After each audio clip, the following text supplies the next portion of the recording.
Hello दोस्तों, और क्या हाल चाल है आप सभी के। आई होप कि आप अच्छे ही होंगे। तो स्टूडेंट्स, हमने प्रीवियस क्लास में 4.2 के क्वेश्चन नंबर 3 तक कंप्लीट कर दिए थे क्वेश्चन। तो जिन बच्चों ने इस क्लास को अटेंड नहीं किया था, डिस्क्रिप्शन में वीडियो की लिंक है, वहां जाकर देख सकते हैं। और आज की क्लास में क्वेश्चन नंबर 4 और 5 को करेंगे। तो चलिए स्टूडेंट्स, आज की क्लास को स्टार्ट करते हैं। तो स्टूडेंट्स, आज की क्लास का जो फर्स्ट क्वेश्चन हम करने वाले हैं, क्वेश्चन नंबर 4 है। क्या कह रहा है क्वेश्चन नंबर 4 में, जो हमने प्रीवियस क्लास में किए थे, बिना एक्सपेंशन किए किसी भी डिटरमिनेंट की वैल्यू को किसी दूसरे के प्रूफ करना, वैल्यू के। ये डिटरमिनेंट है, इसको प्रूफ करना है कि किसके इक्वल है, जीरो के, बिना एक्सपेंडिंग के। विदाउट क्या लिखा है, एक्सपेंडिंग। अगर मैं शुरू से पढ़ूं, using the property of determinant and without expanding. हमने प्रीवियस क्लास में भी सेम यही किया था कि एक्सपेंशन किए बिना इस डिटरमिनेंट की वैल्यू को कितना दिखाना है, जीरो। तो देखो क्वेश्चन नंबर 4 है। क्या है मेरे पास डिटरमिनेंट 1 1 1, बी सी सी ए और लास्ट है ए बी, और ए plus B plus A bracket में बी प्लस सी, फिर बी ब्रैकेट में सी प्लस ए, फिर सी ब्रैकेट में ए प्लस बी। तो ये हमारे पास एक डिटरमिनेंट है। इसकी वैल्यू को दिखाना है कि इसकी वैल्यू कितनी है, जीरो, बिना एक्सपेंशन किए बिना। तो मैंने बताया था कि जब भी हमें जीरो दिखाना हो तो सबसे पहले क्या करते हैं, हमें दो प्रॉपर्टी याद रहनी चाहिए जीरो वाली। कौन कौन सी प्रॉपर्टी जो मैंने आपको बताई थी, या तो किसी एक रो या किसी एक कॉलम के सभी एलिमेंट क्या हो, जीरो, तो हमारा डिटरमिनेंट की वैल्यू कितनी होती है, जीरो। दूसरी प्रॉपर्टी मैंने आपको क्या पढ़ाई थी, मैंने एक अलग से प्रॉपर्टी क्लास दी थी। जिन बच्चों ने नहीं अटेंड किया है, वो मैंने डिटरमिनेंट को जब इंट्रोडक्शन कराया था डिटरमिनेंट का, तो वहां पर मैंने प्रॉपर्टी पढ़ाई थी, ठीक है। और दूसरी प्रॉपर्टी क्या होती है, कोई भी दो रो या दो कॉलम क्या हो हमारे सेम हो, तब डिटरमिनेंट की वैल्यू कितनी होती है, जीरो। तो देखते हैं क्या यहाँ पर कुछ है इन दोनों प्रॉपर्टी में से। जी बिल्कुल नहीं है। ना ही तो किसी रो या किसी कॉलम में सभी एलिमेंट जीरो हैं, ना ही कोई दो रो या दो कॉलम सेम है। तो जब नहीं ऐसा कुछ दिखता है तो उसे क्या करते हैं, हम बनाते हैं डिटरमिनेंट के अंदर। अब कैसे बनाते हैं, देखो इसको करना चाहेंगे हम 1 1 1 ऐसे ही लिखेंगे, B C C A B को भी मैंने ऐसे लिखा। मेरे को बस यहाँ दिख रहा है, मैं बस यहाँ क्या कर सकता हूँ, अंदर मल्टीप्लाई कर सकता हूँ, इससे ज़्यादा और कुछ नहीं कर सकता अभी। तो मैं अंदर मल्टीप्लाई कर रहा हूँ, ए बी प्लस ए सी। ऐसी बी की मल्टीप्लाई करूँगा, कितना हो जाएगा, B C plus A B. फिर सी की भी करूँगा तो कितना हो जाएगा, ए सी प्लस ए सी। कितना हो जाएगा, ए सी प्लस सी बी। कितना हो जाएगा, ए सी प्लस बी सी। जो भी होगा मल्टीप्लाई हमने कर दी यहाँ पर। इसके अलावा हम क्या कर सकते हैं, अब भी मेरे पास कुछ सेम नहीं बन रहा है, ना ही किसी में जीरो बन रहा है। तो यहाँ ए बी है प्लस क्या है, ए सी। अगर मैं इस वाले कॉलम को इस वाले कॉलम में क्या कर दूँ, ऐड, तो देखो ए बी प्लस ए सी क्या हो जाएगा, बी सी हो जाएगा। इसको ऐड करूँगा, फिर यहाँ ए बी बी सी सी ए।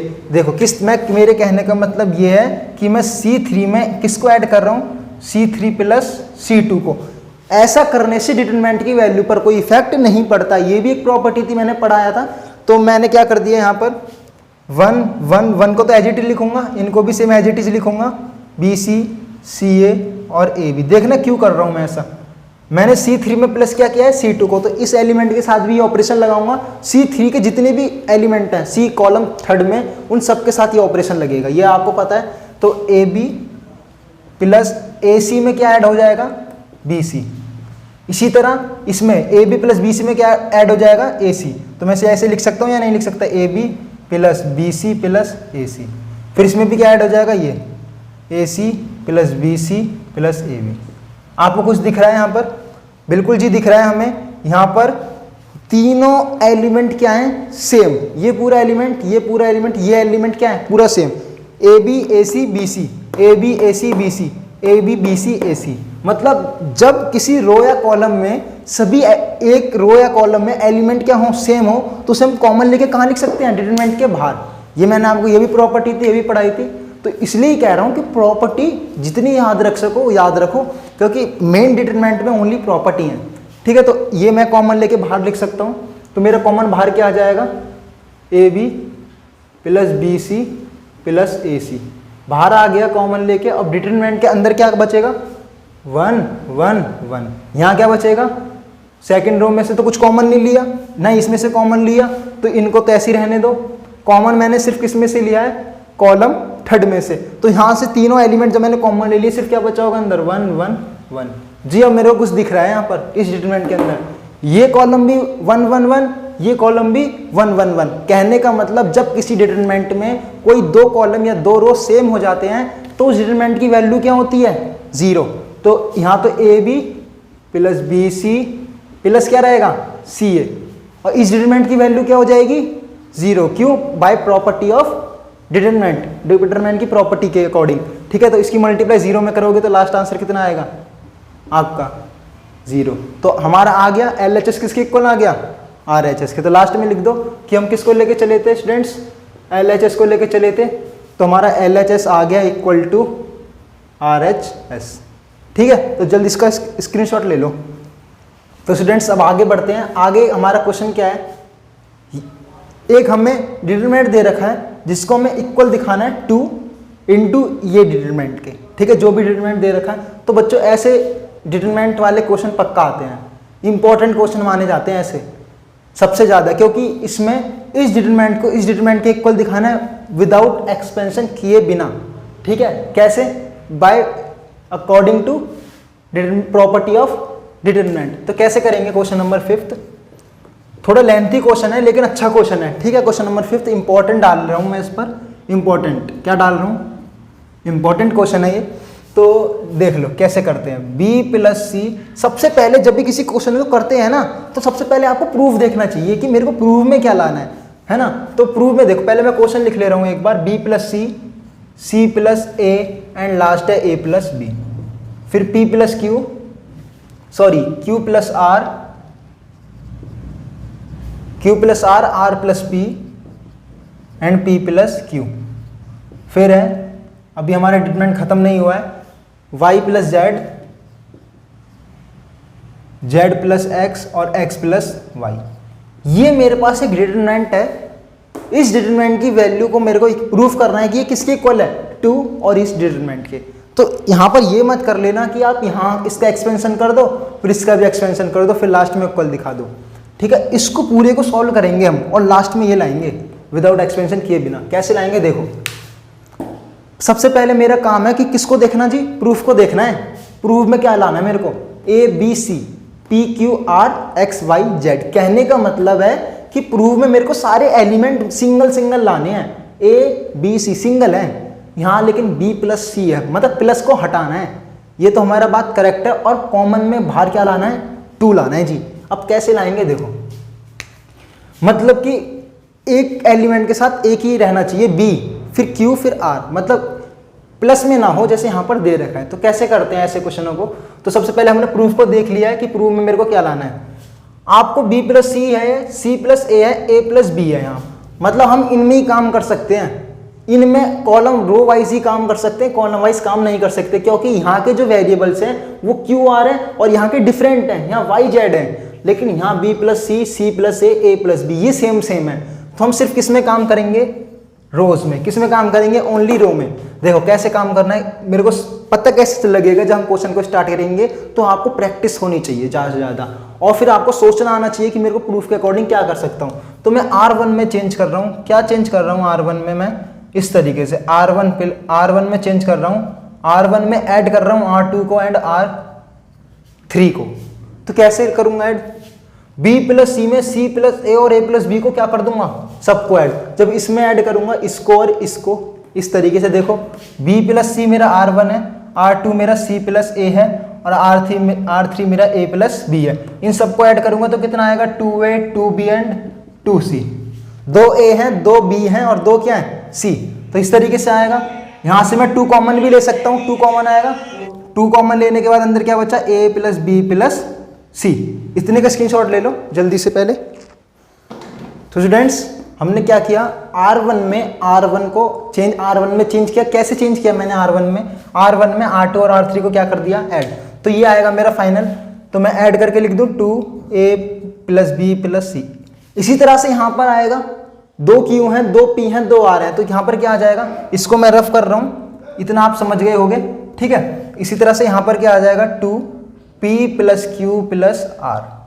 ठीक है, इसी तरह से जब मैं यहाँ पे ऐड करूंगा तो यहाँ भी क्या आ जाएगा? 2x plus Y plus Z आ जाएगा। मैंने R1 में चेंज किया है। ठीक है, तो R2 और R3 के एलिमेंट को मैं सेम इसी तरह लिखूंगा। R plus P X Z plus X, नीचे X plus Y P plus Q और इधर आ जाएगा ए प्लस बी। अब आपको कुछ दिख रहा है यहाँ पर? जी बिल्कुल दिख रहा है। मैं तो 2 यहाँ भी है, 2 यहाँ भी है, 2 यहाँ भी है, तो मैं इसे कॉमन लेके कहाँ लिख सकता हूँ? बाहर। तो मेरा थोड़ा थोड़ा प्रूफ बन गया जी। 2 है ना यहाँ पर, तो देखो कैसे बना मेरा प्रूफ।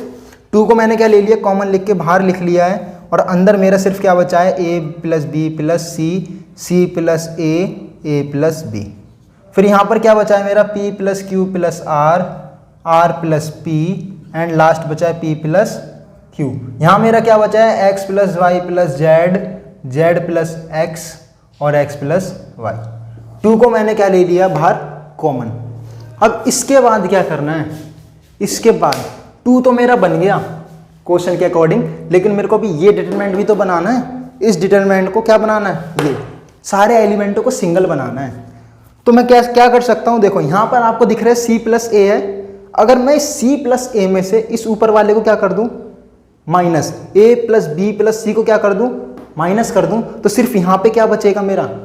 ओनली माइनस का ए बच जाएगा। इसी कहने का मतलब मैं क्या कर रहा हूँ? देखो इधर R2 में से माइनस कर रहा हूँ किसको? R1 को। और इसी तरह क्यों कर रहा हूँ देखो अभी बताऊंगा। इसी तरह मैं R3 में से भी माइनस कर रहा हूँ किसको?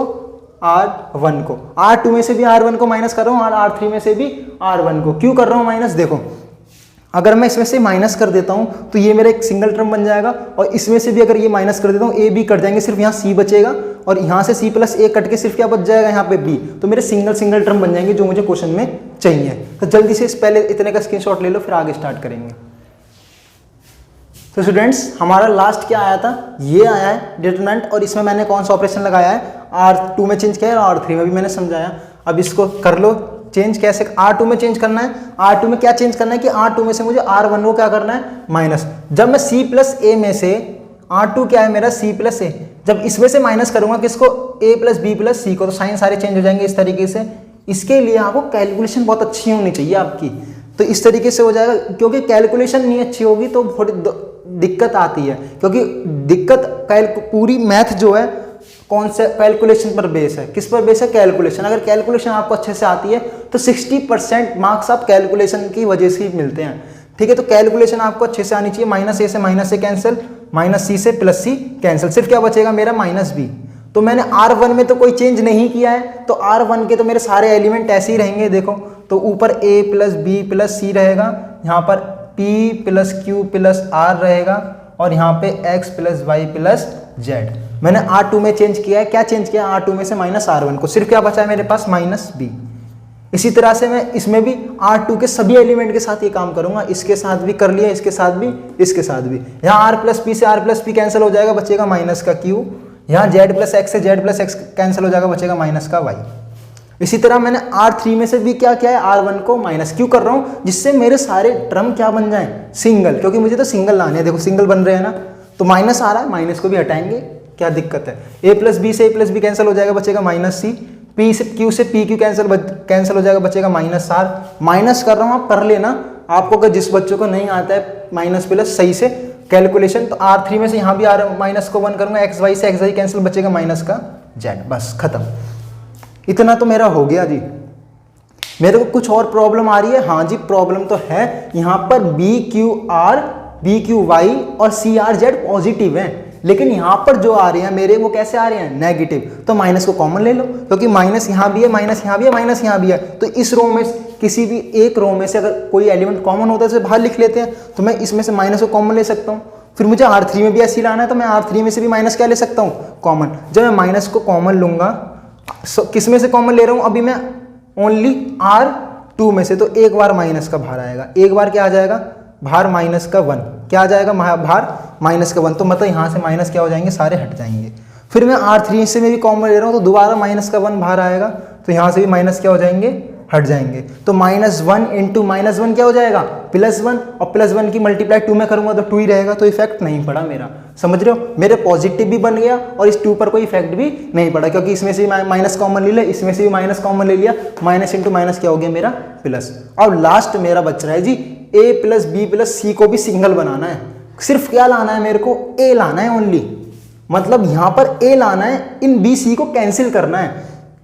किसको कैंसिल करना है? बी सी को। तो मेरे को बी सी तो इस रो में दिख रहे हैं, अगर मैं इन दोनों को ऐड करने के बाद इसमें से सब्ट्रैक्ट कर दूं तो बी सी मेरे कैंसिल हो जाएंगे, सिर्फ क्या बचेगा? ए। तो जो काम मैंने यहाँ किया वही काम यहाँ करूँगा, वही काम यहाँ करूँगा। क्या कहा मैंने ये कह रहा हूँ कि मुझे R1 में चेंज करना है। R1 में कैसे चेंज करना है? R1 में से माइनस करना है मेरे को R2 को एंड R3 को। इस तरीके से कह रहा हूँ मैं, मतलब B को भी माइनस कर रहा हूँ और C को भी, जिससे मेरे C और B कैंसिल हो जाए, सिर्फ क्या बच जाए? A। तो बस माइनस इंटू माइनस क्या हो जाएगा? +1, +1 की 2 में मल्टीप्लाई होगी, क्या आ जाएगा? 2। यहाँ तो ये रहेगा। अब मुझे R1 में चेंज करना है, तो BC कैंसिल हो जाएंगे। कौन से ऑपरेशन से? आप डायरेक्ट कर सकते हो, कैलकुलेशन कर दिखाने की जरूरत नहीं है, क्योंकि टीचर को पता है क्लास 12 के स्टूडेंट्स हैं, ये इतना डायरेक्ट कर सकते हैं। तो BC से BC कैंसिल हो जाएंगे, बचेगा A। यहाँ पर QR से ये QR कैंसिल हो जाएंगे, सिर्फ क्या बचेगा? P। यहाँ पर YZ से ये YZ कैंसिल हो जाएंगे, बचेगा क्या? सिर्फ X। और नीचे के एलिमेंट तो सेम ऐसे ही रहेंगे, BQY। यहाँ पर क्या बचेगा मेरा? CRZ। जी यही लाना था हमें तो प्रूफ में। आ गया बिल्कुल सेम, बस हो गया खत्म। LHS इक्वल टू आ गया जी हमारा RHS। जल्दी से इसका स्क्रीनशॉट ले लो। तो स्टूडेंट्स, आज की क्लास में हमने जितने भी क्वेश्चन किए, आई होप कि आपको समझ आए होंगे। हम नेक्स्ट क्लास में इस एक्सरसाइज को कंटिन्यू करेंगे। तो तब तक के लिए हमारे चैनल को ज़्यादा शेयर कीजिए, सब्सक्राइब कीजिए और लाइक कीजिए। Thank you so much students.